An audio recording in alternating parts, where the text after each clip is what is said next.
अपने रेल कर्मचारी भाई बहनों को आगामी 4, 5, 6 दिसंबर को होने जा रहे गुप्त मतदान में पिछले 1.5-2 महीने से लगातार विभिन्न संगठनों ने अपना अपना प्रचार किया है। साथियों को यह ध्यान में रखना है, अब केवल उन्हें स्वयं चिंतन मनन करना है। सभाओं का दौर समाप्त हो चुका है।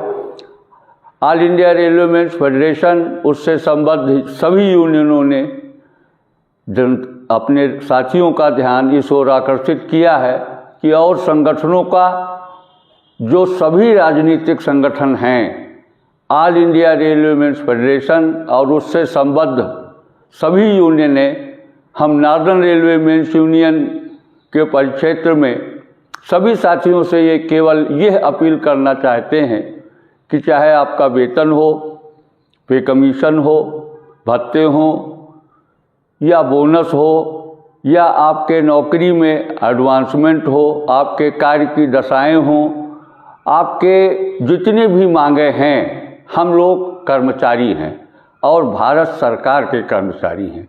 एक तो यही बड़ी चुनौती है कि भारत सरकार रेल से मुख्य सारे कामों से छुटकारा चाहती है और कंपनी बनाने में और निजीकरण करने की ओर हमेशा ताक में लगी रहती है।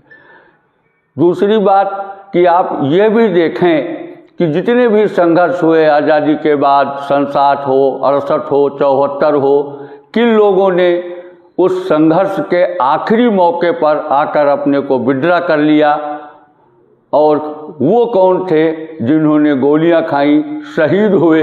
67 में हमारे 5 साथी शहीद हुए, 67 में हमारे 9 साथी शहीद हुए, जिसमें एक CPWD का भी कर्मचारी है।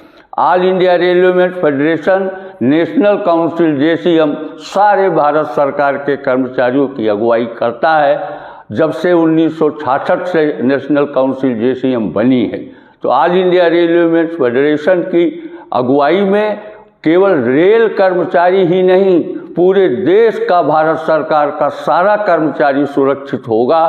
भारतीय रेल को हम निजीकरण से बचाने में और आपकी विभिन्न वेतन, प्रमोशन, कैडर रिस्ट्रक्चरिंग, बोनस इत्यादि सारे आपके मामलों में हम संघर्षशील रहे हैं, कुर्बानियाँ दी हैं।